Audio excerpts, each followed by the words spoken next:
जी हाँ, नमस्कार। देश नहीं झुकने देंगे, चीन को घुसने नहीं देंगे। दुष्प्रचार हारा, गलवान में तिरंगा ऊंचा हमारा, देश नहीं झुकने देंगे में बहुत बहुत स्वागत। एक बार फिर से बोलेंगे, देश नहीं झुकने देंगे, किसी को घुसने नहीं देंगे, चीन को घुसने नहीं देंगे। जय हिंद की सेना ने एक बार फिर चीन को करारा जवाब दिया है, सबूत वाली स्ट्राइक। चीन को भी करारा जवाब दिया और भारत में चीन के एजेंटों को भी, चीन की ओर से सवाल पूछने वालों को भी। चीन के दुष्प्रचार के जवाब में भारतीय सेना की यह तस्वीर सामने आई है और गलवान घाटी में शान से लहराता तिरंगा देख लीजिए। गलवान घाटी में तिरंगा फहराती सेना, भारतीय सेना, शान के साथ लहराता भारतीय तिरंगा। आंखें खोलकर देख लीजिए। ये पीएलए प्रेमी गैंग है ना, हैशटैग है हमारा पीएलए प्रेमी गैंग। ये पीएलए प्रेमी गैंग आंखें खोलकर देख ले, ये गलवान की असली तस्वीर। चीन भी देखे, ये पीएलए के पेरोल पर जितने लोग हैं वो भी देखे, चाइनीज एजेंट्स भी देखें और पीएलए प्रेमी गैंग भी इस तस्वीर को बहुत ध्यान से देखे। ये जय हिंद की सेना की चाइनीज एजेंट्स पर सबूत वाली स्ट्राइक आप इसको कह सकते हैं। दरअसल हुआ यह था कि गलवान में भारतीय सेना के हड्डी तोड़ पराक्रम के बाद चीन की हिम्मत ही नहीं है। जो हड्डियां तोड़ी है ना भारतीय सेना ने, किसी की हिम्मत नहीं है, चीन की वापस हिम्मत नहीं है कि वो फिर भारत के कब्जे वाले, मतलब भारतीय गलवान में घुसे, भारत के गलवान में घुसे। वैसे तो वो गलवान भी हमारा है, जो कब्जा हो गया 38,000 वर्ग किलोमीटर की जमीन, वो भी गलवान हमारा है, ये भी गलवान हमारा है। और यहां वापसी दोबारा घुसने की हिम्मत नहीं, इतनी पिटाई करती भारतीय सेना ने। इसलिए 1 जनवरी को चीन की सरकारी मीडिया ने दुष्प्रचार फैलाया और एक वीडियो जारी किया जिसमें पीएलए के सैनिक चीन के झंडे के साथ दिखाई दे रहे हैं। इस वीडियो में चीन और पीएलए ने भी दावा नहीं किया कि यह भारत के कब्जे वाले गलवान का वीडियो है, लेकिन चीन के इस वीडियो गेम में कांग्रेस पार्टी शायद फंस गई, ट्रैप में फंस गई, पीएलए पर भरोसा कर लिया। राहुल गांधी भी फंस गए शायद इस ट्रैप में, और राहुल गांधी ने प्रधानमंत्री को चुप्पी तोड़ने के लिए कहा। कांग्रेस के कुछ नेता तो यहां तक बताने लगे कि भारत की गलवान घाटी में चीन की सेना ने झंडा लहरा दिया, ये तक का। इसलिए भारतीय सेना की गलवान घाटी से ऐसी तस्वीर सामने आई है जो ठंड में भी पीएलए और भारत के पीएलए प्रेमियों के पसीने छुड़ा दे। चीन ने गलवान का फर्जी वीडियो दिखाया और भारत ने असली तस्वीरें दिखाकर चीन के झूठ को बेनकाब कर दिया। संबित पात्रा, भारतीय जनता पार्टी के राष्ट्रीय प्रवक्ता, मेरे साथ इस वक्त लाइव जुड़ चुके हैं। गुरदीप सिंह सप्पल, कांग्रेस पार्टी के सीनियर लीडर हैं, स्पोक्स पर्सन है। सर, आपका स्वागत। इसके अलावा मेरे साथ रिटायर्ड लेफ्टिनेंट जनरल शंकर प्रसाद, जनरल प्रसाद, आपका स्वागत। और लेफ्टिनेंट कर्नल अनिल धून साहब हैं, आप सबका बहुत बहुत स्वागत। सबसे पहले गुरदीप सिंह सप्पल जी, वैसे ही चीनी सामान पर भरोसा नहीं करना चाहिए सर, आप बेहतर जानते हैं। पीएलए पर भरोसा करके आपसे गलती हुई, कोई अफसोस आपको? अमन जी, ये आपको कहां से लगा कि हमने पीएलए पे भरोसा किया था? ये जो आपने अपने विशेषाधिकार होने का, एंकर होने का इस्तेमाल किया और लगातार अभी एक प्रवचन दिया कि पीएलए के साथ है, ये गलतफहमी आपको कैसे पैदा हुई? थोड़ा सा खुलासा करेंगे जरा? हाँ जी। क्योंकि राहुल गांधी ने तो वही बोला जो पिछले साल भारतीय सेना ने बोला। आपको याद दिला दूं कि 19 जून 2020 को, जब 15 जून की घटना के बाद चीन की सेना ने और चीन के विदेश मंत्रालय ने एक बयान दिया था अमन जी कि सारी गलवान घाटी हमारी है, और भारत की सेना ने और भारत के विदेश मंत्रालय ने जवाब दिया था कि चीन का यह दावा बेबुनियाद है। गलवान घाटी पे कुछ हिस्से पे हमारा कब्जा है, कुछ उन पे है जी। यही बात राहुल गांधी ने भी बोली जी। ये पीएलए के साथ राहुल गांधी को जोड़ने का जो आपको एक निराला आइडिया आया जी, वो क्यों आया? जरा ये अपने दर्शकों को और मुझे भी बता दें। बिल्कुल, फिर मैं जवाब बहुत अच्छा लगा गुरदीप जी, बहुत अच्छा लगा। राहुल गांधी जी ने ट्वीट किया कि गलवान में भारतीय तिरंगा ही अच्छा लगता है, तो गलवान घाटी में भारतीय तिरंगा नहीं लहराया, ये ज्ञान आपको कहां से आया? नंबर 1। नंबर 2, कांग्रेस पार्टी के नेता श्रीनिवास, उन्होंने ट्वीट किया कि गलवान घाटी के भारत वाले हिस्से में चीनी झंडा भारत वाले हिस्से में लहराया गया, यह ज्ञान कहां से अर्जित हुआ सर? ये 2 सवाल मेरे थे। अब मैं राहुल गांधी का ट्वीट पढ़ के सुना दूं आपको जी। रुकिए, राहुल गांधी ट्वीट में क्या लिखा था कि गलवान घाटी में भारतीय तिरंगा ही अच्छा लगता है, चीन को जवाब देना होगा, मोदी जी चुप्पी तोड़ो। इसमें ये कहां राहुल गांधी ने बोला कि भारतीय जगह पे तिरंगा चीन का लगा है? श्रीनिवास कांग्रेस के अब आप अच्छा, हाँ, बोल लीजिए पहले पूरी बात। हाँ, बिल्कुल बिल्कुल बिल्कुल बिल्कुल बिल्कुल। आज राहुल गांधी पता है क्यों बोल रहे थे? जी आज एआईएनआई ने एक ट्वीट किया जिसमें भारतीय सेना तिरंगा फहरा रही है गलवान पे, और सूत्रों के साथ ट्वीट किया। जी ये बात तो सत्य है ना कि भारतीय सेना के कब्जे में और भारत के कब्जे में गलवान घाटी का एक हिस्सा है, आप ये मानते हैं? बिल्कुल बिल्कुल हमारा है, पूरा उस पे 38,000 तिरंगा, किलोमीटर भी हमारा है। उस पे तिरंगा हर साल फहराया जाता है, ये नहीं मानते हैं? बिल्कुल। तो आज जब ये खबर आई तो विधिवत रूप से भारतीय सेना या विदेश मंत्रालय के आधिकारिक सूत्र से क्यों नहीं आई, और सूत्रों के हवाले से एआईएनआई को क्यों बोला गया? ये डर क्यों मन के अंदर है कि अपने इलाके में हम तिरंगा फहराएंगे लेकिन उस पर क्लेम नहीं करेंगे? ये नहीं सर, सेना नहीं डरती सर। अमन जी, ये आपने सेना को डर लग गया, सेना ने तस्वीर। एक मिनट, नहीं, मुझे तो दुख है कि सेना को पराक्रम का सबूत देना पड़ रहा है, मुझे तो दुख है इस चीज का सर। अमन जी, जी सेना को डर लगा मैंने नहीं बोला, आप मेरी शब्दों को तोड़िए मत। भारत सरकार ने आज ये आधिकारिक ट्वीट क्यों नहीं दिया या वक्तव्य क्यों नहीं दिया, सूत्रों के आधार से क्यों देगा, उसकी मैं वजह बता देता हूं आपको। आपने केवल एएनआई का ट्वीट देखा है जी, उसी ट्वीट के साथ एएनआई की एक स्टोरी है। अगर आप उस ट्वीट को खोलेंगे ना, उसमें एक स्टोरी है, आप भी एएनआई के बहकावे में आ गए। अच्छा, उस स्टोरी में एएनआई ने क्या बोला है आप पढ़िएगा, मैं पढ़ के सुनाऊं? जी। उसने कहा है कि कुछ जगह पे चीनी वापस गए हैं, लेकिन मोटे तौर पे जो कंप्लीट डिसएंगेजमेंट है वो पूरा रुका हुआ है। उसने ये बोला है कि डेप्सांग में और हॉट स्प्रिंग में चीनी है और ये स्टिकी पॉइंट है भारत और उसके बीच में। उसने ये बोला है सर मैं एएनआई के बहकावे में आ गया, नहीं आप पीएलए के बहकावे में आ गए, क्या बेहतर है बताइए? मैं पीएलए के बहकावे में नहीं आप आया। पीएलए के अब बताइए, मैं आपको बताता हूं, अगर आप मुझे इजाजत दे, मैंने आपको नहीं टोका, अगर आप मुझे इजाजत दे अमन जी, गुरदीप जी, पहले बात का आप जवाब। अच्छा आप पूरा बोल लीजिए पहले, फिर मैं आज ये बात, आज भारत सरकार ये क्यों नहीं आधिकारिक रूप से मुंह खोलती है? पिछले हफ्ते चीन के एक अदने से दूतावास के कर्मचारी ने हमारे एमपीज को चिट्ठी लिखी कि आप तिब्बत के नेताओं के साथ मत बैठिए। गुरदीप जी बस अगर आप, मुझे बहुत अच्छा लगेगा, मुझे बहुत अच्छा लगा कि आप मेरे साथ हैं और देश के 135 करोड़ लोगों के साथ हैं। गुरदीप जी सुनिए ना, गुरदीप जी मुझे, मैं उस पार्टी को बिलोंग करता हूँ अच्छा, जिसने 1967 में ना नाथुला में चोला में चीनियों को खदेड़ा था। जी आप एक पीले के साथ हमको मत जोड़िए। नहीं बीजेपी नहीं है जो चीन की कम्युनिस्ट पार्टी की क्लास लेती है। गुरदीप जी मैं एक सवाल आपसे पूछता हूं आज, गुरदीप जी मुझे बहुत अच्छा लगा, मैं आपके साथ हूं, हम 135 करोड़ भारतीय एक साथ हैं, तो आज एक साथ मेरे साथ बोलिए कि भारतीय इलाके में चीनी झंडा नहीं फहराया गया। मेरे साथ एक बार बोलिए। हमने तो नहीं बोला। आप एक बार मेरे साथ बोल दीजिए ना एक बार, मुझे बहुत अच्छा लगेगा। सुनिए ना, क्योंकि कांग्रेस के कुछ नेता ये कह रहे हैं, सुनिए सर, कांग्रेस के कुछ नेता, मैं नाम लेकर बताता हूं, श्रीनिवास आपके बड़े नेता कांग्रेस पार्टी के, उनका ट्वीट स्क्रीन पर डालिए। उन्होंने ट्वीट किया कि गलवान के भारतीय हिस्से में चीनी झंडा फहराया। अब गुरदीप सिंह सप्पल, ये स्क्रीन पर है, पूरा स्क्रीन पर डालिए एक बार, इस ट्वीट को पूरा स्क्रीन पर डालिए। एक मिनट सर, एक मिनट, आपने बोला मैंने अपनी तरफ से, कहां से? पढ़िए इसको। Chinese flag rise over India's Galwan valley, India's Galwan valley, यानी कि गलवान के भारतीय हिस्से में चाइनीज झंडा।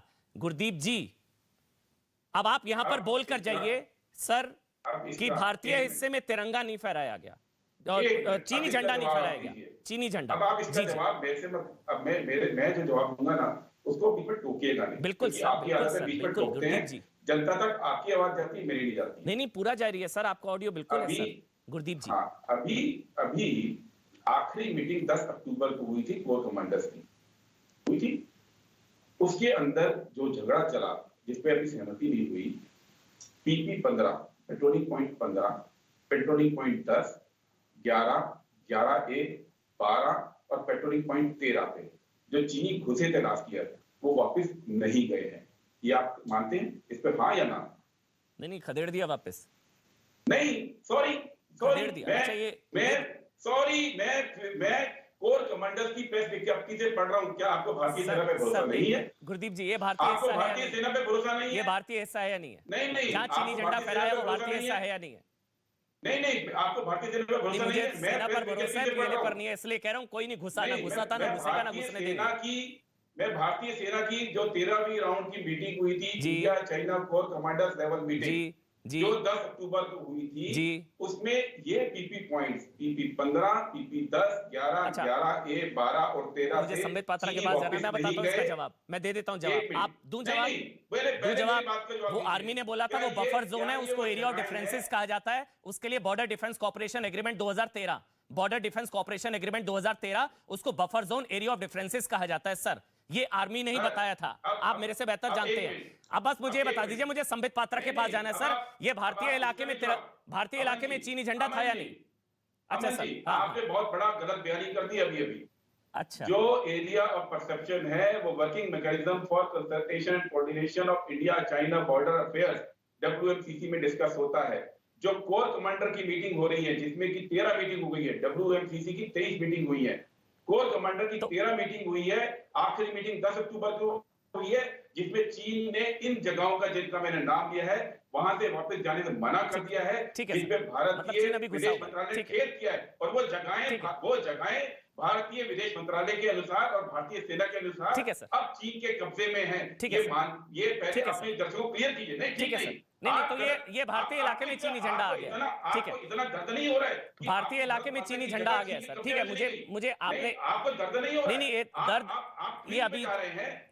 एक मिनट, जनरल आप प्रसाद फील्ड पे बताएंगे जा सर, रहे हैं। आपसे आपको दर्द ज्यादा नहीं हो रहा आपसे है। ज्यादा आपको मेरे से दर्द नहीं ज्यादा है कि भारत की संबित जगह पात्रा चीन के से कब्जे ज्यादा में है। रिटायर्ड और भारत लेफ्टिनेंट की जनरल सेना शंकर अड़ती प्रसाद है है। सर, यहाँ पर general retired lieutenant general Shankar Prasad है सर, वो शायद आपसे और मेरे से बेहतर जानेंगे। जनरल प्रसाद आपको नहीं, बताएंगे मैं बेहतर कि जानता हूं, सॉरी। अच्छा सर, ठीक है, हो सकता है आप आर्मी के लोगों से जी, मैं प्रेस रिलीज पे बात कर रहा हूं जो ठीक है सर, भारतीय सरकार तो की ये प्रेस भारतीय रिलीज इलाके में चीनी झंडा है, ठीक है, ये भारतीय इलाके में नहीं, चीनी झंडा आ गया, ठीक है, मैं प्रेस रिलीज पे बात कर रहा हूं चलिए। जो भारतीय कोर कमांडर की संबित मीटिंग की पात्रा प्रेस रिलीज बोलेंगे हुई है, आप, ठीक है सर, विदेश मंत्रालय की प्रेस रिलीज से बात कर रहा हूं। ठीक है सर, आप ये मत कीजिए अगर कि ये उनको शांत बेहतर हो मालूम जी है जी जी कि जी गलत गुरदीप कर रहे जी, हैं आप। नहीं बिल्कुल, आप ये मत बोलिए कि उनको बेहतर मालूम है। जी, मैं आधिकारिक सूत्रों के हवाले से बात कर सर रहा आप हूं। सूत्र और बता रहे हैं, वो जब डायरेक्ट पाकिस्तान बैठे हुए मानेंगे, हैं, आप वो सूत्र भारत बता रहे हैं, की आर्मी ने विदेश बता दिया मंत्रालय गलवान में की भारतीय वेबसाइट तिरंगा, मैं सूत्र पर भरोसा करूं आर्मी पर करूं सर, मुझे तो आर्मी पर भरोसा है। आप सूत्र बता रहे हैं, मैं तो मैं आर्मी बता रहा आर्मी की हूं, बात आर्मी कर ने रहा हूं। बताया कि आप कोई नहीं सूत्रों घुसा की बात कर रहे है, हैं। देश के प्रधानमंत्री कह रहे हैं ना घुसा ना घुसने देंगे, ठीक है सर, कोई नहीं सर, मैं समझ गया सर कि वो भारतीय इलाके में चीनी झंडा है। संबित आप मेरी पात्रा बात काटते हैं, आप बात सर, पूरी मैंने नहीं अगर 10 शांत मिनट हो दिए जाए सर, तभी मैं बोलूंगा। आपके दिल में नहीं, मैं बीच में अमन जी, चिल्लाना नहीं आपके चाहता। दिल में दर्द होना चाहिए कि कुछ जगहों पे चलिए। चीनी घुसे, अच्छा, प्रधानमंत्री जी के बोलने के बावजूद कि कोई नहीं घुसा, ठीक। 13 राउंड की बातचीत हो गई है, वापस नहीं जा रहे ठीक, हैं। ये ठीक, दर्द आज आपके दर्शकों के आगे आपके दिल से निकलना चाहिए। ठीक है सर, मैंने आपको ये इसलिए दर्द क्यों नहीं है? ठीक है सर, ये मैंने दर्द इसलिए क्यों नहीं है आपको? मैंने मुझे इसलिए आपको बताइए मंच ना। दिया सर नहीं, नहीं, कि मेरे को तो नहीं है आप भरोसा, मैं तो PMC बोल रहा हूं ना, मैं तो यहाँ पूछिए, डंके की चोट पर कह रहा हूँ नहीं, कि मुझे सभी- सेना पर सभी भरोसा है, चीजें किसी एक की सवाल हिम्मत पूछिए हैसियत मेरी तरफ से। औकात नहीं है कि भारतीय सभी सेना चीजें- पीएलए पर मतलब सभी वो आज चीजें घुस मेरी जाएंगे सवाल पूछिए। सर, हड्डियां तोड़ दी उन अगर लोगों की, 13 किसी की राउंड हिम्मत नहीं है बातचीत कोई हो घुस रही जाए अब, नहीं। नहीं है सर, मुझे नहीं है अमन जी, भरोसा, संबित- मेरे संबित भारत जी से मेरे 1-1 सवाल इंच के लिए पूछिए। 56 इंच का सीना नहीं, दिखा रही है भारतीय सेना,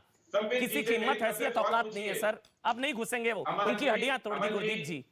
आप अमन संबित जी, पात्रा बोल रहे हैं सर, सवाल पूछिए। जी। 13 मैं कैसे राउंड बोलूं? बातचीत हाँ, मैं हो आ रहा हूं, रही है, संबित आ रहा हूं, संबित आ रहा हूं। पीएम ने क्यों बोला था कि जी। कोई नहीं घुसा? कोई नहीं घुसा। पीएम ने क्यों बोला था? क्यों बोला मोदी था? जी ने क्यों संबित बोला कोई पात्रा। नहीं घुसा? क्यों नहीं- उसके क्यों बाद बोला 13 था भाई? राउंड बातचीत हो गई वापस जाने के लिए। क्यों बोला था भाई? मैं संबित शांति से पात्रा पूरा बुलवा लीजिए। संबित पात्रा क्यों बोला था भाई? संबित ये पात्रा सवाल एक एक पूछिए। करके जी पूछ रहा हूँ 13 राउंड की बातचीत सर, हो जवाब गई, भी सुन वापस लीजिए, जाने आपने के पूछा है लिए। तो जवाब भी पीएम सुन ने लीजिए। क्यों बोला कि संबित कोई नहीं पात्रा एक एक करके, संबित क्यों बोला था भाई? देखिए अमीश भाई, मैंने बड़े शांति से सुना। अमन बोल रहा हूँ सर, अमन। शांति, सॉरी अमन भाई, मैंने बड़े शांति से बोला और अमन भाई बड़े शांति से मैं जवाब दूंगा। मुझे लगता है देश के विषय में डिस्कशन कर रहे हैं, आराम से डिस्कशन करें, हमें लड़ना नहीं है। देखिए अमन भाई, एक कंटेंशन है, एक वीडियो चला चाइना की तरफ से, उनके ग्लोबल टाइम्स ने चलाया, और जो वीडियो था नए साल के उपलक्ष्य पर कि चाइनीज जो है वो गलवान वैली में, जो इंडिया के साइड का गलवान वैली है, वहां पर वो अपने चाइनीज फ्लैग को अनफर्ल कर रहे हैं। ठीक उसके बाद राहुल जी का ट्वीट आया कि यहाँ अगर तिरंगा होता तो अच्छा होता। समझने वाले समझ गए, ना समझे जो नहीं समझे वो ना समझे, वो अलग विषय है। आप भी जानते हैं, मैं भी जानता हूं, देश भी जानता है राहुल जी ने किस संदर्भ में ट्वीट किया। देखिए यहाँ बड़े लोग बैठे हुए हैं, अधिकारी बैठे हुए हैं, आप इनसे पूछ लीजिए। चाइना नहीं चाहता है कोई डायरेक्ट वार, चाइना चाहता है साइबर वॉर, चाइना चाहता है बायोलॉजिकल वॉरफेयर, चाइना चाहता है प्रोपेगेंडा वॉर, चाइना चाहता है कि नॉन काइनेटिक वॉर हो, ताकि उनको किसी प्रकार से उनके जो वन चाइल्ड पॉलिसी के कारण उनकी जो जनसंख्या आर्मी में है वो घटे ना, किसी भी कीमत पे नॉन काइनेटिक वॉर हो, प्रोपेगेंडा वॉर हो, उसी में उलझे रहे। और यही हो रहा है। आज जो डिबेट कोरोना पे होना चाहिए या किसी और विषय पे होना चाहिए, आज हम एक इश्यू जो इश्यू नहीं है। देखिए, आप दोनों वीडियोस को कंपेयर करिए। चाइना ने अपने इलाके में, अपने टेरिटरी में एक झंडा फहराया, जहां के जो पत्थर थे वो काले रंग के हैं। आपने अभी देखा जो पत्थर आपको दिख रहे हैं वो ऑरेंज कलर के हैं, जहां इंडियन आर्मी ने अपना झंडा, हमारा झंडा ट्राई कलर दिखाया है। उसके बावजूद हम इस डिबेट में पड़े हुए हैं। और अमन भाई, ये पहली बार नहीं हो रहा है जो हम इस डिबेट में पड़े हुए हैं। जब हम पाकिस्तान के ऊपर, मैं तो आपके बीच में नहीं बोला, सुन लीजिए। जब पाकिस्तान के ऊपर नहीं, एक सेकंड आप पूछिएगा, लेकिन पहले संबित कंप्लीट करेंगे। क्षमता रखिए, संबित कंप्लीट करेंगे, उसके बाद गुरदीप जी आप बोलिए। थोड़ा सहने की क्षमता रखिए। नहीं, सवाल लेंगे आप, पहले संबित कंप्लीट करेंगे, उसके बाद अमन भाई ये संबित आप बोलिए, आप कंप्लीट करिए। ये घुसपैठ नहीं करेंगे, शांति से सुनेंगे। देखिए, जब पाकिस्तान के ऊपर सर्जिकल स्ट्राइक होता है, जब पाकिस्तान के ऊपर एयर स्ट्राइक होता है, तब भी इंडिया को एक्सप्लेन करना पड़ता है, तब भी डीजीसीए को एक्सप्लेन करना पड़ता है। आप याद करिए, जब हमारे 20 जवान शहीद हुए थे 2020 में, उस समय भी इंडिया ने कहा था कि हम शहादत से पहले हमारे जवानों ने कई लोगों को मारा है, चीन के पीएलए की आर्मी को मारा है। उस समय भी हमें समझाना पड़ा। ये तो कांग्रेस तो मानने को तैयार नहीं थी, ये तो कह रहे थे हम ही मर गए।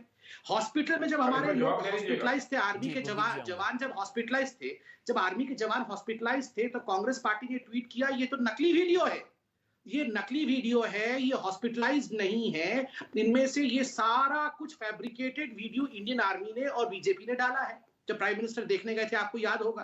तो ये हम कांग्रेस को बैठ के समझाते रहे। मैं एक सवाल पूछ रहा हूं, इसका जवाब दीजिए। ऐसा क्यों होता है जब भी राहुल गांधी विदेश जाते हैं, वो किसके साथ बैठते हैं, किसके साथ षड्यंत्र करते हैं? आपको क्या लगता है? राहुल गांधी और कांग्रेस पार्टी 70 वर्षों तक हिंदुस्तान में उनका परिवार राज करता रहा, ये सब ऐसे ही हो रहा है। अमन भाई, लेट मी एक्सपोज देम। नहीं अमन भाई, मुझे आप 10 सेकंड दीजिए, मैं 8 मिनट कहा कि कोई गुस्सा नहीं। वो पूछ रहे हैं, गुरदीप जी आपको पूरा टाइम दूंगा। जी गुरदीप जी आपको टाइम दूंगा, लेट हिम कंप्लीट। सर मैं आपको पूरा टाइम दूंगा। 10 मिनट उनको सुना हूं। आपको 10 मिनट दिए सर, मैंने 10 मिनट दिए। मैंने बीच में एक सेंटेंस नहीं बोला भाई। अमन भाई, मैंने इस कांग्रेस पार्टी के बीच में एक शब्द नहीं कहा अमन भाई। हां, आप कंप्लीट करिए, फिर गुरदीप जी कोई चीज है ना। संबित फिर गुरदीप जी को आपको पूरा टाइम दूंगा सर मैं। देखिए अमन भाई, मैं आपको आज यहाँ चैनल पे बताता हूँ, ये आपको क्या लगता है कि ये अनायास ही ऐसे ट्वीट हो जा रहा है? ये ऐसे ही राहुल गांधी कोई कॉफी पीते पीते, चाय पीते पीते ट्वीट कर देते हैं? नहीं अमन भाई, ये बहुत बड़ी कॉन्स्पिरेसी है। 2008 में सोनिया जी का और राहुल जी का चाइना जाना, कम्युनिस्ट पार्टी ऑफ चाइना के साथ उनका एक MOU होना, जिसमें वो कहते हैं कि हम एक दूसरे के साथ बहुत सांठगांठ रखेंगे, चुप चुप के मिलना, बीच में वो कैलाश मानसरोवर के नाम पे फिर चाइना चले जाना, आज फिर राहुल गांधी कहाँ है, no one knows the destination, और इस प्रकार की बातें हो रही हैं। देखिए आप, ये गांधी परिवार जो है ना, आप समझ लीजिए, ये गांधी परिवार अपने परिवार के सत्ता में रहने के लिए अगर हिंदुस्तान को बेचना भी पड़े, हिंदुस्तान की आर्मी को बेचना पड़े, तो ये बेचने के तैयार है। इस बात को आप बिल्कुल गांठ बांध के रखिए। मैं बिल्कुल सच्चाई कह रहा हूँ, 2 टुक कह रहा हूँ, और मुझे कोई डर नहीं है, 2 टुक सच्चाई कह रहा हूँ। और मुझे अपने आर्मी के ऊपर, मुझे इंडिया की सरकार के ऊपर और अपने तिरंगे के ऊपर 100 पैसा भरोसा है, 100% मुझे भरोसा है अपनी आर्मी, अपने तिरंगे और अपने सरकार के ऊपर। मैं चाइना की आर्मी, चाइना की सरकार और चाइना के झंडे पर विश्वास नहीं करता हूं। राहुल गांधी विश्वास करें उनके ऊपर। ठीक है, अब गुरदीप जी अब आप बोलिए सर, एक एक करके बोलेंगे ना, समझ में आएगा सर। अब आप बोलिए गुरदीप जी। एक एक करके इनके सवालों का जवाब, एक एक करके। पहली बात, इन्होंने गुरदीप जी, आप मेरे बीच में बहुत चिल्लाया है आपने, मैं भी थोड़ा थोड़ा बीच में आपको ऐसे ही जताता रहूंगा। एक एक करके आप बोलते रहिए, आप मेरी आवाज को उठा दीजिएगा ताकि उनकी आवाज का मेरी नहीं, मैं आवाज नहीं उठाऊंगा। गुरदीप जी, आप तो पढ़े लिखे व्यक्ति हैं, मतलब बीच में क्यों चिल्लाते हैं आप? देखिए, पहले तो संबित जी, आपने इस बात का जवाब नहीं दिया कि मोदी जी ने कहा ना कोई आया ना कोई गया, और उसके बाद 13 राउंड की बातचीत भारतीय सेना, चीनी सेना। मैं सीधा ठोक के कहता हूं, ना कोई आया ना कोई गया। ये चमत्कार कैसे हुआ? अगर कोई आया नहीं तो ये बातचीत कैसे हुई? कब्जा हुआ तो आपके कांग्रेस के सत्ता के समय हुआ। जो जमीन गई है वो कांग्रेस के समय गई है, हमारे समय में कोई आया ना कोई गया। हम जानते हैं पाकिस्तान को किस प्रकार सबक सिखाना है, चीन को किस प्रकार सबक सिखाना है, ये हम जानते हैं। 2020 में डरते नहीं है हम। आप इनको शांत कीजिए, इनको शांत कीजिए, मैं बोलने नहीं दूंगा इनको भी। आपका प्रोग्राम पूरा मत बोलने दीजिए, कोई बात नहीं है। चलिए मैं रिक्वेस्ट कर रहा हूं, आप दोनों एक दूसरे की टाइम ना बोलें तो अच्छा रहेगा, क्योंकि जनरल प्रसाद भी वेट कर रहे हैं, उनके पास मुझे जाना है। एक एक करके बोलेंगे सर, प्लीज। दूसरी बात, इन्होंने इतने सारे आरोप कांग्रेस पार्टी पे लगा दिए। जैसे कांग्रेस पार्टी तो चीनी जनता से वोट लेके जीतती आई थी और ये भारतीय जनता से वोट लेके जीते हैं। संबित जी, आज भी आप उस लेवल तक नहीं पहुंचे जहां तक कांग्रेस को वोट मिलते थे। तीसरी बात, इनसे पूछिए कि चीनी कम्युनिस्ट पार्टी के स्कूल में बीजेपी का डेलीगेशन 2014 में क्या सीखने गया था? संबित जी, गया था ना? बीजेपी का डेलीगेशन चीन की कम्युनिस्ट पार्टी के स्कूल में ट्रेनिंग लेने गया था 2014 में। किस लिए गया था? 2019 में 10 मेंबर का जो आपका डेलीगेशन था सरोज पांडे के अंडर में, वो क्यों गया था? बीजेपी के जो जनरल सेक्रेटरी अरुण कुमार, उनके अंडर में डेलीगेशन बीजेपी से ट्रेनिंग में 2019 में क्यों गया था? आप हमसे बोलते हैं। आपकी पार्टी तो चीन की पार्टी से ट्रेनिंग जवाब दूंगा अमीश भाई, मुझे अमन भाई मुझे अलाउ करना जवाब। लेकिन तू मैं से अलग हटिए। अब आ जाइए मुख्य मुद्दे पे। हाँ, मुख्य मुद्दे पे आइए। आपको मालूम है संबित जी, हर्ष सिंगला विदेश सचिव है आपकी सरकार में, हमारे तो नहीं है ना, आपकी सरकार में विदेश सचिव है। उनको अक्टूबर में प्रेस कॉन्फ्रेंस करनी पड़ी, दर्द बयान करना पड़ा कि भारत और चीन का जो ट्रेड है वो $90 बिलियन 9 महीने में हो गया, जिसमें चीन का हिस्सा भारत से 3.5 गुना ज्यादा है। भारत का 20 बिलियन और चीन का 70 बिलियन। और उन्होंने दर्द किया कि हम 10 मतलब उनका ये था कि सारा का सारा ट्रेड आपने चाइना की तरफ कर दिया, जो चाइना हमारे घुसपैठ कर रहा है। आपकी सरकार ऐप को बैन कर देती है, चीनी ऐप बैन करके ताली बजा के बैठ गई और ट्रेड सारा चीन की तरफ कर दिया। अमन भाई, हमने तो आरोप नहीं लगाया। गुरदीप जी, बस इतना बता दीजिए, जो डिबेट है वो डिबेट इसलिए है, प्रेस कॉन्फ्रेंस करके बोला। गुरदीप जी बस इतना बता दीजिए, भारतीय इलाका है या नहीं है जिसमें चीनी झंडा है? उस आरोप पर आप कायम है या आप पीछे हट गए हैं? बस इतना बता दीजिए, वो भारतीय इलाका है या नहीं है? आप देखिए, आप बड़ी चालाकी से जो है डिबेट को मोड़ देना चाहते हैं। नहीं, मैं इसी पे डिबेट कर रहा हूं गुरदीप जी। नहीं, मेरा स्पष्ट है। नहीं, डिबेट इस पे नहीं होगी ना। नहीं, इसी पे है, वो भारतीय इलाके में चीनी झंडा है या नहीं है, बस इतना है। मुझे इसका जवाब मिल जाए।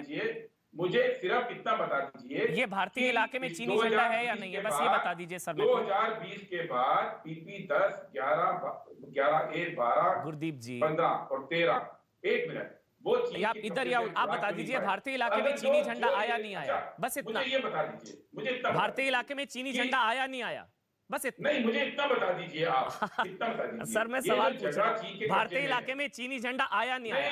अगर आप आरोप से पीछे हट रहे हैं तो अच्छी बात है, मुझे अच्छा लग रहा है। इतना बताना पड़ेगा। नहीं, अगर आप आरोप से पीछे हट रहे हैं तो अच्छी बात है सर, मैं आपके साथ हूं। आप तो देखिए, आप मुझे केवल भारतीय इलाके में चीनी झंडा आया नहीं आया? 2020 के बाद कब्जे में किया, वो वापस आया कि नहीं आया? जी, मेरे को एक मिनट, एक बार ये वाला जो वीडियो है चाइना वाला, गुरदीप जी ये जो तस्वीरें हम दिखा रहे थे, सर एक मिनट सर, गुरदीप जी ये भारतीय इलाका है या नहीं है, बस इतना बता दीजिए मेरे को, मुझे बहुत अच्छा लगेगा। बस ये भारतीय इलाका है या नहीं है? ये जो चीनी झंडे वाला वीडियो है, ये भारतीय इलाका है या नहीं? नहीं, इस देश का दुर्भाग्य ये हो गया है बता ही नहीं रहे कि भारत सरकार की हिम्मत नहीं हो रही है कि चीन से बोले कि हमारा एरिया वापस करो जो 2020 में कब्जा कर लिया। मैं जनरल प्रसाद के पास बुलवा रहे हैं हम पे सवाल। गुरदीप जी आप बस इतना कह दीजिए, वो भारतीय इलाका है या नहीं है आपके पास जवाब? आप मुझे बताइए कि वो किस जगह पे बनाया गया। आप कहिए वो भारतीय इलाके में चीनी झंडा। आप मुझे ये बताइए, तो आपके पास कोई आरोप नहीं है, आपको नहीं पता मतलब? नहीं, आप सिर्फ मुझे ये बता दीजिए कि PP 10, 11, सर मुझे गुरदीप जी समझ ही नहीं आ रहा, मैं डिबेट क्या कर रहा हूँ। आपका आरोप क्या है? वो भारतीय इलाका है या नहीं है? वो भारतीय इलाके में चीनी झंडा है या नहीं है? ये जो तस्वीर है चीन की PLA की, ये भारतीय इलाका है या नहीं है सर? अमन, ये बात तो मैं आपसे पूछ रहा हूँ। तो मतलब आपको नहीं पता है, तो आपका कोई आरोप नहीं है, तो बात ही खत्म हो गई, हम सारे एक साथ हैं फिर। तो बात ही खत्म, आरोप ही नहीं है फिर कोई सर, फिर तो अच्छी बात है। संबित में और गुरदीप जी सारे एक लेवल पर हैं, आज तीनों कह रहे हैं कि ये भारतीय इलाका नहीं है, बात ही खत्म होगी सर। अमन, मेरा सिर्फ ये कहना है, मुझे ये बता दो कि जो एरिया कब्जा किया अमन भाई जी मुझे जनरल प्रसाद के पास जाना है, लेकिन उससे पहले संबित आप बोल लीजिए, फिर जनरल प्रसाद। सर मैं माफी के साथ सर 1 मिनट में आ रहा हूँ। अमन, आप टीवी चैनल चला रहे हो? जी सर। जनता को जानकारी तो दे दो। तो बताइए ना सर, आपका आरोप क्या है? क्या ये भारतीय इलाका है? अरे मैं यही पूछ रहा हूँ आपसे। तो आपको पता ही नहीं है, मतलब आपका आरोप ही नहीं है, फिर तो डिबेट ही क्या कर रहे हैं भाई, खत्म। कांग्रेस पार्टी कह रही है कि भारतीय इलाका नहीं है ये चीनी इलाका, चीन अपने इलाके में कर रहा है जो कर रहा है, बात ही खत्म हो गई भाई। बहुत अच्छी बात है। इलाके में नहीं कर रहा है, वो उस इलाके में है कि नहीं है जो भारत से कब्जा किया, जिसके लिए बातचीत हो रही है। और 10 अक्टूबर के बाद बातचीत फेल हो गई, मोदी सरकार हाथ अच्छा, पैर करके बैठी है, 10 अक्टूबर के बाद बातचीत नहीं कर पा यानी कि ये बताइए, ये है। मैं समझ गया ये बात दरअसल बात हो रही है। अब मैं समझ में आया सप्पल जी ने जो समझाया मेरे को। ये बता दो जी जनरल प्रसाद, ये बता दो जनता को। जी सर मैं समझ गया आपका आरोप। ये दरअसल वो 38,000 वर्ग किलोमीटर की बात हो रही है जिस पर कब्जा हो गया था 62 में। वो भूल सुधार की बात कर रहे हैं कि वहां पर भी तिरंगा फहराना चाहिए, शायद वहां की बात हो रही है कि जो 38,000 वर्ग किलोमीटर की जमीन पर जो कब्जा हो गया वो शायद भूल सुधार की बात हो रही है कि उस पर भी। वो तो अच्छी बात है, वो तो हम सारे कह रहे हैं कि पूरा का पूरा गलवान हमारा है। संबित आप 1 मिनट बोल लीजिए, जवाब दे दीजिए, फिर मैं जनरल प्रसाद आपके पास आऊंगा। सर संबित आप जवाब दे दीजिए, फिर जनरल प्रसाद। संबित देखिए सही बात है, सपल जी सही कह रहे हैं कि 38,000 स्क्वायर किलोमीटर चीन के हवाले किया गया है, मगर किसके समय किया गया ये तो सपल साहब भी जानते हैं, आप भी जानते हैं और हिंदुस्तान भी जानती है। अगर हिंदुस्तान को कमजोर दिखाने की कोशिश की गई है तो किस प्रधानमंत्री के अंतर्गत ये जमीन हस्तांतरित हुई है यह हम और आप सभी जानते हैं। नेहरू जी का किया धरा है, और नेहरू जी नहीं होते तो न कश्मीर की समस्या होती, ना तो ये अरुणाचल प्रदेश और न बाकी जगहों की जो समस्या के ऊपर आज हम चर्चा कर रहे हैं, गलवान की समस्या, ये सब होती है। सारी समस्या राहुल जी सही कह रहे हैं, तो राहुल जी सही कह रहे हैं ना। फिर संबित वो तो आपसे उम्मीद लगाए बैठेंगे भाई भूल सुधार करेंगे, मोदी जी 38,000 वर्ग किलोमीटर भी वापस लाएंगे, तो वो सही कह रहे हैं ना। नहीं सब कुछ करेंगे, मगर देखिए अमन भाई हम एक सीरियस डिबेट पे हैं। मुझे दुख इस बात का है कि लेफ्टिनेंट जनरल शंकर प्रसाद जैसे लोगों को, और वो गुस्से में हैं अभी, वो बोलना भी चाहते हैं और उन्हीं को वो सुनना चाहिए। वो गुस्से में इसलिए है क्योंकि इन इश्यूज को आके उन जैसे सीनियर लोगों को क्लैरिफिकेशन देना पड़ रहा है कि प्लीज देशवासियों आप आर्मी पे विश्वास करिए, प्लीज देशवासियों आप विश्वास करिए कि हमारी आर्मी चाइना के साथ टक्कर ले सकती है, प्लीज देशवासियों विश्वास करिए कि हमारा इलाका चाइना के हवाले नहीं गया है। और ये जो शक के बीज हम इंडिया के लोगों के मन में बो रहे हैं, ये डिबेट तो छोटी सी चीज है। आप याद करिए ग्रेजुअली धीरे धीरे अगर 1000 लोग सुनते हैं तो 3 लोगों के मन के अंदर ये शक की बीज जाती है, और चाइना यही चाहता है। अच्छा ठीक है, बहुत consistently this is called propaganda war. ये जो प्रोपेगेंडा वॉर जिसमें कांग्रेस हाथ मिला करके चाइना के साथ चल रही है, मैं इस प्रोपेगेंडा वॉर को डिसमेंटल करना चाहता हूं। जनरल प्रसाद जय हिंद सर, आप कल भी थे मेरे साथ, मैं माफी चाहूंगा बहुत देरी से आपके पास आ पाया। आज ये जो तस्वीर आई है, दुख इस चीज का है कि सफाई भी देनी पड़ रही है पराक्रम की, मतलब शौर्य की का सबूत देना पड़ रहा है, लेकिन उसके बाद भी शायद चीजें नहीं थमेंगी सर, शायद क्योंकि अभी सप्पल सर ये पूछ रहे हैं, गुरदीप जी पूछ रहे हैं कि फिर वो जो 13 राउंड की बातचीत हुई थी वो कहाँ हुई थी, फिर गुत्तम गुत्ता कहाँ हुई थी, यानी कि वो घुसा तो था, इसका मतलब चीन घुसा तो था, इसका मतलब जो गुरदीप जी पूछ रहे हैं। जनरल प्रसाद जी अमन बहुत बहुत धन्यवाद। आधा घंटा मैंने बड़े दिलचस्पी से पॉलिटिकल डिबेट सुनी जी सर, और मेरे मित्र संबित पात्रा जी समझ गए कि शायद मैं गुस्से में बैठा हूँ। संबित जी इतना गुस्से में नहीं था, लेकिन एक तरीके से मुझे ऐसा लग रहा था कि मैं कहाँ किस माहौल में बैठा हूँ जहाँ की कुछ इतना ज्ञान नहीं हो रहा है। बहरहाल मैं 3-4 बातें मुझे बहुत ज़रूरी बतानी है। उसका पॉलिटिकल ना कांग्रेस से कोई ताल्लुक है, ना बीजेपी से कोई ताल्लुक है, ना गलवान कहाँ है, गलवान कहाँ नहीं है, कहाँ झंडा गिरा नहीं गिरा, चाहे लगाया नहीं लगाया, वो आपने दिखा दिया। उसमें अगर किसी को शक है तो वो शक दूर नहीं हो सकता। देखिए हमें सबसे पहले इस किस्म की प्रोफेशनल डिबेट्स में आने से पहले हमें थोड़ा सा ज्ञान प्राप्त कर लें तो अच्छा होगा सबके लिए। 1962 की लड़ाई के बाद जब तक कि हम लोगों को इतना चाइनीज़ आर्मी के बारे में ज्ञान नहीं था, तो भारत सेना ने 1962 की डिफीट के बाद एक तरह से एक पैम्फलेट बनाई थी, एक किताब बनाई थी जिसका नाम है चंडाल आर्मी, और एक दूसरी किताब बनाई थी जिसका नाम है नरक आर्मी। चंडाल आर्मी में पूरी डिटेल की सिखलाई दी गई है कि चाइनीज़ आर्मी किस तरह से उसकी बनावट है, क्या उसकी टैक्टिक्स रहती है, किस तरीके से वो काम करता है और किस तरीके से फ्रंट लाइन में हरकत होती है, क्या हथियार है, किस तरह से हथियार इस्तेमाल होते हैं। ये 1962 के बाद चंडाल आर्मी बनी थी। उसी समय मैं कमीशन भी हुआ था और मैंने इस किताब को बड़े ध्यान से पढ़ा क्योंकि इस पर हमें इम्तहान पास करने पड़ते थे। उसी प्रकार से पाकिस्तान की आपको ये पता होगा कि चाइनीज़ आर्मी के अंदर हर एक बटालियन में एक पॉलिटिकल कमिश्नर होता है।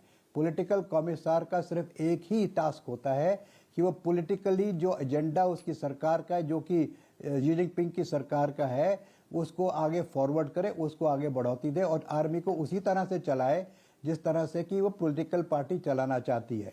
डेमोक्रेसी के अंदर ऐसे नहीं होता है। डेमोक्रेसी में सरकार चलाती है इलेक्टेड पार्टी और प्रोफेशनल आर्मी उस पर काम करती है।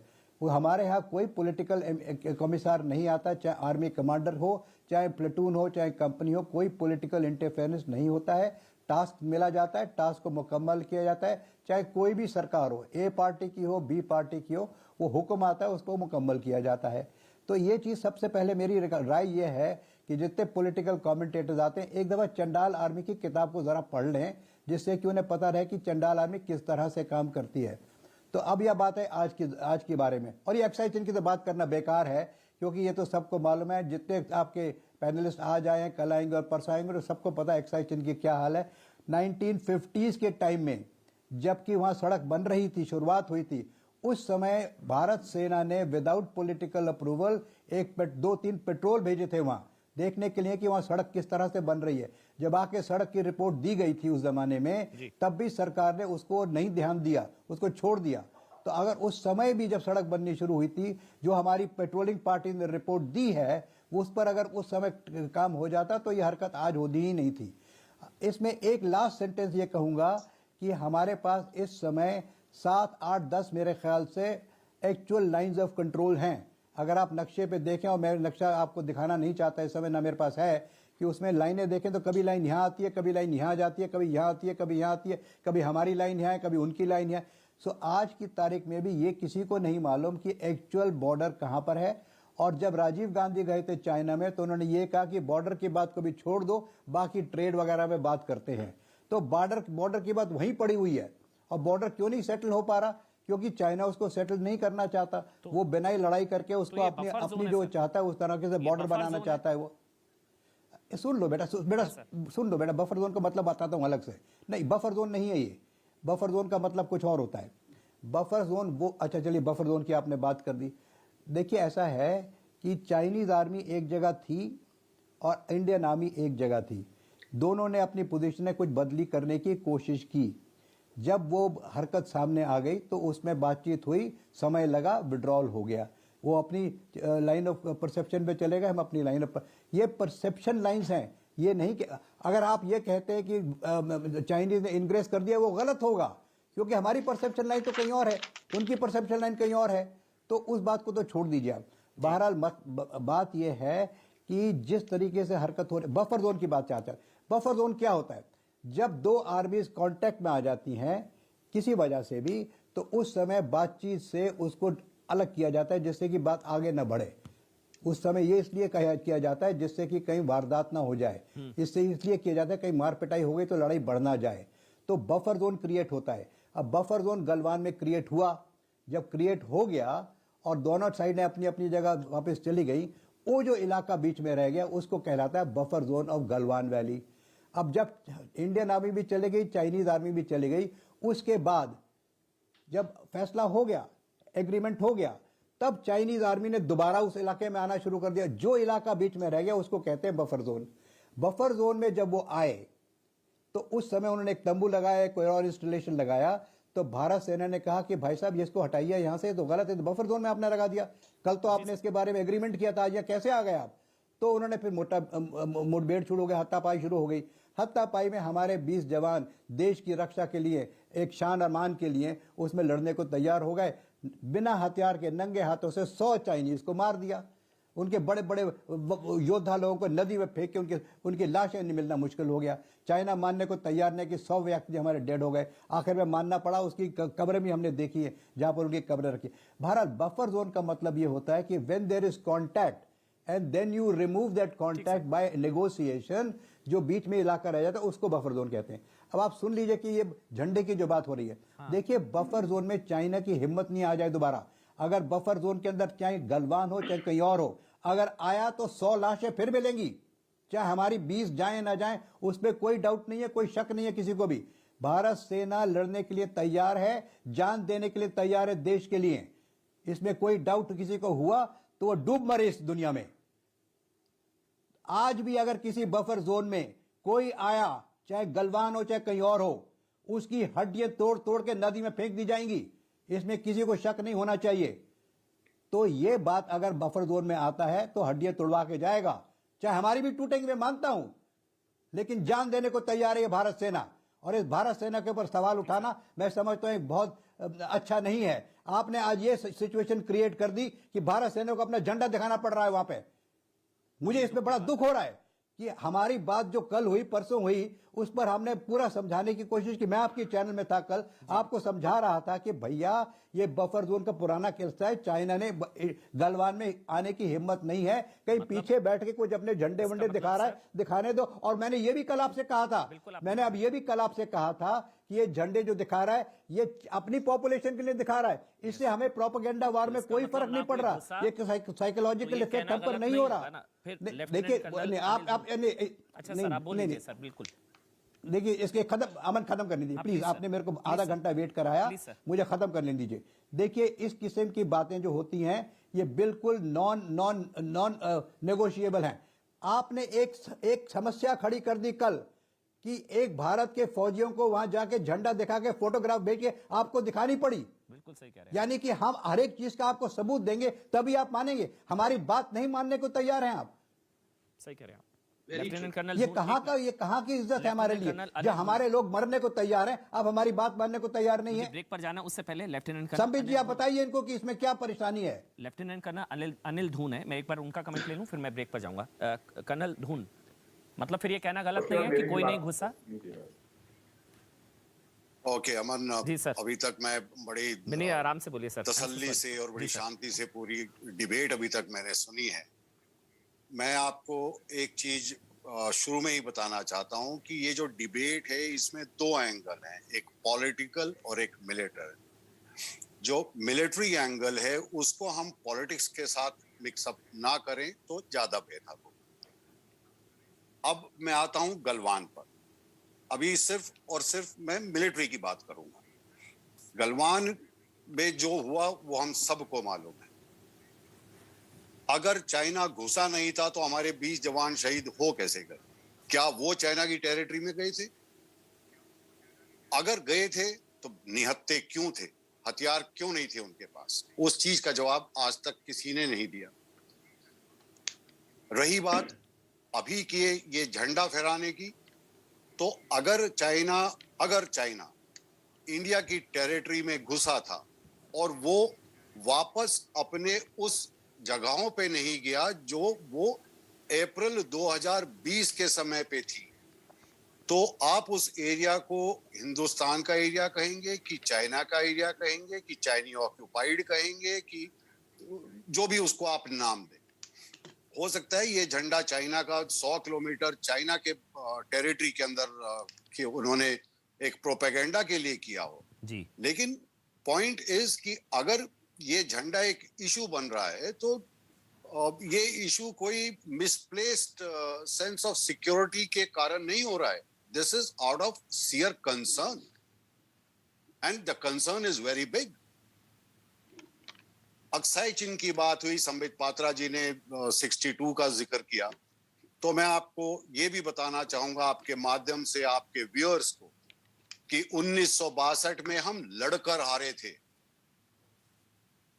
2020 की तरह नहीं कि एक पटाखा नहीं फूटा और जमीन दे बैठे और उसके बाद छाती ठोक कर हम कहते हैं कि ना कोई घुसा था, ना कोई घुसा हुआ है और ना हमारी जगह किसी ने ली हुई है। अगर कोई घुसा ही नहीं तो 20 जवान मर कैसे गए? और अगर कोई घुसा ही नहीं तो डिसएंगेजमेंट हो किस चीज का रहा है? ये क्या डिस्कशन चल रहा है? कोर कमांडर्स की मीटिंग 8-8, 10-10 घंटे चल रही है। क्यों चल रही है? ये सवाल क्योंकि कोई घुसा ही नहीं। छोटा सा ब्रेक ले रहा हूं मैं, इस सवाल के साथ शुरू करूंगा। जब कोई घुसा ही नहीं तो फिर एंगेजमेंट किस तरह? ब्रेक पर जाना जरूरी है, कमर्शियल की मजबूरी, अगर आप समझ पाए। I am so sorry sir, break पर जाऊंगा, आपसे शुरू करूंगा। एक छोटा सा ब्रेक ले रहे हैं।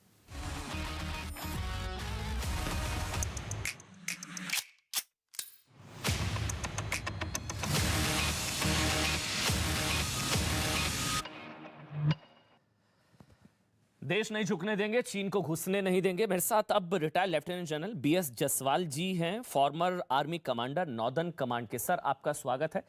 लेकिन पहले संबित आप जवाब दे दीजिए, क्योंकि लेफ्टिनेंट कर्नल अनिल धून ये कह रहे हैं कि फिर गुत्थम गुत्था वो लड़ाई, वो संघर्ष, जो जवान शहीद हो, सब कहाँ हुआ था जब कोई घुसा ही नहीं था? सप्पल जी भी यही पूछ रहे हैं और सर भी यही पूछ रहे हैं, अगर आप जवाब दे दें उनको। अमन भाई, with all due respect to Anil ji, बहुत बड़े अधिकारी भी हैं, उन्होंने आप जी, मेरी बात हाँ, खत्म अच्छा आप नहीं हुई, अच्छा आप आप कंप्लीट कर लीजिए। कमर्शियल ब्रेक में चले अच्छा ठीक है सर, आप कंप्लीट कर लीजिए, उसके बाद हाँ समेत जी। आप जवाब दे दीजिएगा। हाँ हाँ बोलिए जी सर। हाँ जी, तो हाँ। मेरी रिक्वेस्ट ये थी कि जब भी हम ये सैन्य की बात करते हैं तो वो पॉलिटिकल नैरेटिव से अलग रखकर बात करें। ठीक है। अगर अगर हम देखें तो एक ये नया वर्ड आ गया है, perception lines. Now tell me one thing, 2020 में तो ये परसेप्शन लाइन हो गया और 1962 में ये एलएसी था, क्योंकि अब हम कह रहे हैं कि एलएसी ग्राउंड पे कहाँ है उसका पता ही नहीं। अगर 2020 में नहीं पता तो 1962 में पता था क्या? तो ये नैरेटिव चेंज नहीं करना चाहिए जब हम सैनिक संबंधित कोई भी बात करते हैं। ठीक है। पॉलिटिकल माइलेज अपनी जगह है, लेकिन जो सैन्य बल है, जो सैनिक अपना काम ग्राउंड पे करते हैं, वो चीज अलग है। संबित पात्रा जी ने कहा था राहुल गांधी जी कहाँ जाते हैं, किससे मिलते हैं, तो संबित पात्रा जी से मेरी रिक्वेस्ट है कि वो पर्सनल चीजें हैं, उसको एयर पे ला के और कुछ तरह का किसी तरह का माइलेज अगर हम उसमें से गेन करते हैं तो ये कोई उचित चीज नहीं है। अब अगर मैं बोलूं कि जब कारगिल हुआ था और जब लद्दाख हुआ था, दोनों टाइम गवर्नमेंट बीजेपी की थी, तो क्या इसमें कोई संबंध है? तो इस तरह की बातें निराधार बातें होती है, इनका कोई आधार नहीं होता, इनका कोई बेस नहीं होता। ये सिर्फ और सिर्फ कंफ्यूजन पैदा करते हैं और सोसाइटी में डिवाइड खड़ा सर क्या इस तरह की स्टेटमेंट नहीं कंफ्यूजन पैदा करती? I would request let us be more mature when we are dealing with military issue. ठीक ठीक ठीक, संबित आप जवाब दे दीजिए। मैच्योर होने की आवश्यकता है। सप्पल जी आ रहा हूं, आप संबित जवाब दे दीजिए। अब संबित पात्रा जवाब दे देते हैं। सप्पल जी एक मिनट आ रहा हूं, जसवाल जी के पास जाना होगा मुझे संबित के बाद। संबित देखिए अमन जी, बड़े ध्यान से मैं अनिल साहब को सुन रहा था। कर्नल साहब ने कहा कि आपने जब झंडे के बारे में पूछा तो उन्होंने बहुत अच्छे से जवाब दिया। उन्होंने कहा हो सकता है कि वो चाइनीज साइड में झंडा फहराया गया, मगर एक कंफ्यूजन तो है, इसलिए because there is a concern जवाब इंडिया की आर्मी को और इंडिया की सरकार को देना चाहिए। देखिए हमें कुछ भी कंफर्म नहीं है, हो सकता है कि आधार पर हमने अपने आर्मी को, हमने अपनी सरकार को कटघरे पे खड़ा कर दिया। यही चाइना चाहती है, वो रोज कुछ प्रोपेगेंडा वॉर करे और हम हो सकता है कि आधार पर अपनी आर्मी से सवाल मांगते रहे और वो देते रहे। दूसरा इन्होंने कहा कि जो लाइन ऑफ परसेप्शन कहां से आ गया, ये लाइन ऑफ डिफरेंट परसेप्शन कहां से आ गया। देखिए ये तो मैंने भी नहीं कहा था, ये लेफ्टिनेंट जनरल शंकर प्रसाद, जो मुझे लगता है रैंक में शायद आपसे बड़े भी होंगे, आप दोनों ही इंपॉर्टेंट है। तो ये जो आर्मी के अफसरों के बीच में भारतवर्ष में लड़ाई होने लगी है टीवी के ऊपर, यही तो चाइना चाहता है। ये नहीं होना चाहिए था, मगर you question lieutenant general Shankar Prasad. यही चाइना चाहता है कि हमारे लेफ्टिनेंट जनरल, हमारे कर्नल आपस में तू में टीवी के ऊपर करे और देश में अविश्वास का भाव पैदा हो। तीसरी बात जो हमारे अनिल साहब ने कहा, उन्होंने कहा कि ये 2020 में हम बिना लड़े हमने जमीन दे दिया। 1962 में हमारी आर्मी ने जाबाजी के साथ लड़ाई की थी और तब हमने जमीन दिया था। देखिए आर्मी 1962 में भी लड़ी थी और 2020 में ये कर्नल बाबू का बहुत बड़ा अपमान होगा अगर हम कहेंगे कि कर्नल बाबू और जो 20 शहादत प्राप्त हमारे आर्मी के जवान थे वो लड़े नहीं। ये कर्नल बाबू इतने बड़े व्यक्ति थे, उन्होंने लड़ाई लड़ी है और लड़ाई लड़ी है तभी तो जाके आज चाइना अंदर नहीं घुस पाया है और 100 से अधिक चाइनीज के लोगों को मारा है। ये कहना कि लड़ाई नहीं हुई और 62 में लड़ाई हुई थी, ये कहीं ना कहीं आर्मी के मोराल को डाउन करने वाली बात है। प्लीज मैं हाथ जोड़ के कहता हूं, कर्नल बाबू को और उनके फैमिली को हम इस प्रकार से डिमीन ना करें। देखिए आप लोग सब बड़े लोग हैं, मैं आप छोटा हूं, छोटा हूं। प्लीज कर्नल बाबू और उनके फैमिली और जो 20 शहादत जिनकी हुई है उनको हम ये ना कहें कि वो बिना लड़े उन्होंने जमीन दे दी। प्लीज आप ये जनरल जसवाल, अब मुझे उनके पास जाना होगा सर, क्योंकि गुरदीप जी के पास भी मेरे को जाना है, थोड़ा सा समय का अभाव है सर। मुझे जनरल जसवाल के पास जाना होगा, retired lieutenant general BS Jaswal ji. आ रहा हूं सर, आ रहा हूं सप्पल जी, आ रहा हूं। एक कमेंट, उसके बाद मैं आपको पूरा टाइम दूंगा सर। जनरल जसवाल, क्या भारतीय इलाके में चीनी झंडा आ गया और घुसपैठ हो गई सर? हाँ सर बोलिए सर, घुसपैठ हो गई भारतीय इलाके में, चीनी झंडा आ गया? मोदी जी जवाब सर। या मिस्टर अमन, मैं थोड़ा लेट ज्वाइन किया है कनेक्टिविटी के कारण जी सर, इसलिए मुझे पहले का जो है ब्यौरा पूरा नहीं पता। लेकिन ये कहना कि चीन जो है उन्होंने घुसकर जो है वहाँ पर झंडा लगाया, ये सरासर गलत है। हमारी फ़ौज वहाँ पे डिप्लॉयड है और हमारी फ़ौज से ज़्यादा कोई भी शख्स इसके बारे में नहीं जानता होगा, क्योंकि वो ग्राउंड के ऊपर है। और मैं रिक्वेस्ट करूंगा पूरे नेशन को कि जब फौज कुछ बोलती है तो उसकी कदर करें, क्योंकि हम फौज में झूठ नहीं बोलते हैं। दूसरा, ये चीन ने क्यों किया, the why part of it. चीन का एक वॉर आर्किटेक्चर है जिसमें वो कहते हैं एक्टिव डिफेंस, जिसमें डिसीट एक बड़ा इंपॉर्टेंट हिस्सा है। डिसीट के लिए साइकोलॉजिकल वॉरफेयर भी बहुत एक इंपॉर्टेंट चीज है। ये साइकोलॉजिकल वॉरफेयर दो कारण से इन्होंने जो शायद किया हो, एक तो अपनी पब्लिक को बताने के लिए कि नहीं, गलवान में हम अभी भी सक्षम हैं। मैं उस इलाके से बड़ी अच्छी तरह वाकिफ हूं। मैं इस इलाके में शौक के ऊपर से कई बार फ्लाई करके गया हूं। मैं नहीं उस इलाके को पहचान सकता, क्योंकि ऐसा ही इलाका चाहे 10 किलोमीटर पीछे हो, उन्होंने वहां पर झंडे लगाए हैं। और ये फोटो पहले की है, क्योंकि वहां पे शायद, और वहां की है ही नहीं, क्योंकि इसके अंदर आप देखेंगे एक फेंस भी है। तो उन्होंने अपने लोगों को बताने के लिए कि हम सक्षम हैं, एक तो ये। दूसरा जो है, चाइनीज की फिलॉसफी है, अगर आप दुश्मन को सबड्यू करना चाहते हैं तो उसको आपसी जो अंदर इंटरनल वीकनेसेस हैं, जैसे इन्फर्मिटीज या इनएडिक्वेसीज कहते हैं, वो उस देश को आपस के अंदर ही लड़ने दो। अब आप एक छोटा सा उनका साइकोलॉजिकल प्रोपेगेंडा कितनी बड़ी बात बन गई है, कितने सवाल उठ रहे हैं। मेरे हिसाब से एक फौजी होने के नाते मैं कभी भी ये सवाल उठाता ही नहीं अंदर देश के अंदर जी, क्योंकि फौज वहां पर है। जब उन्होंने रिपोर्ट नहीं किया तो हम चाइना की बात क्यों मान रहे हैं? क्यों मान रहे हैं? चाइना तो यही चाहता है कि देश भर के अंदर सवाल उठें जी कि भाई चाइना अंदर कैसे आ गया, अंदर कैसे आ गया। जी, आप फौज की बात मानिए और उस पे अमल कीजिए। ठीक सर। जितना आप रिएक्ट करेंगे चाइना के साइकोलॉजिकल वॉरफेयर पे, ठीक सर, उतनी उनकी विक्ट्री है। ठीक sir. Why should be react? Gurdeep ji, last 30 second मुझे वाइंड अप करना है। गुरदीप जी, क्या आप लोग ट्रैप में फंस गए पीएलए के? मैं बिल्कुल यही कह रहा हूँ जो अभी जसपाल साहब कह रहे थे। आप प्रोपेगेंडा हवा में फंस रहे हैं। पिछले 1.5 साल के अंदर फौज का जो मानना है, चाइना ने चुमार, डेप्तांग, डेपचोंग, घोगरा, गलवान, पेंगोंग लेक, ट्रिंग हाइट्स में स्टेटस को बदलने की कोशिश की है। कई जगह पे घुसे हैं। पिछले 1.5 साल के अंदर शी योमी में उसने अपना कंस्ट्रक्शन किया है। पिछले 1.5 साल के अंदर बारामूटी में आके उसने तोड़फोड़ किया उत्तराखंड के अंदर। ठीक सर। पिछले 1.5 साल में PP-15 उन्होंने कब्जे में कर लिया और 13 राउंड की बातचीत के बाद वापस नहीं जा रहे हैं। जी सर, टाइम अप हो गया सर। मैंने आपको आखिरी के 30 सेकंड ही दीजिए। 100 बात की एक बात किशोर रजवानी के साथ।